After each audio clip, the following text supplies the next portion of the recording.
Well, for every $100 spent in U.S. dollars on food, $2 of that goes toward organic sales. But don't let that small number deceive you. Organic produce has been very popular in the nation, growing 17 to 21% since 1997. Compare that to conventionally grown food, which has increased only 2 to 4% during the same period. Patricia Villone recently took a tour of one local farm that is using organic practices. Really good companion plant. This is amaranth, green and red amaranth.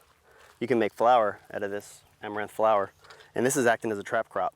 So the bugs will come here and eat these up and hopefully stay away from the squash. Matthew Gifford and his fiancee have started a small plot using non-conventional farming practices. We are not spraying pesticides, herbicides.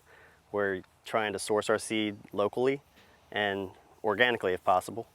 Organic seed has been grown organically with organic methods, and when it goes to seed, you know that you're getting an organic seed. If we can find seed that's local, we'll get that seed as well, because we know that it's going to work well in these areas. It's a somewhat strange mix in the garden, everything from peas and lavender to catnip and tomatoes. Marigolds are great confusers. They're really great companion plants for tomatoes.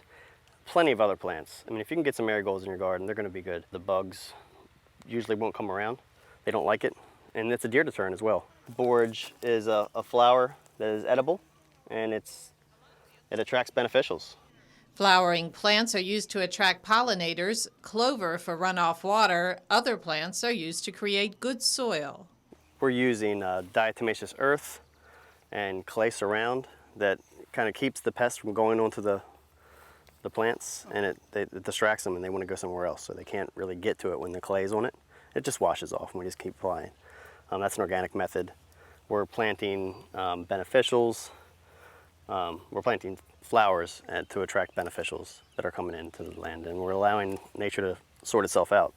And to keep those pesky critters away, Gifford uses this technique.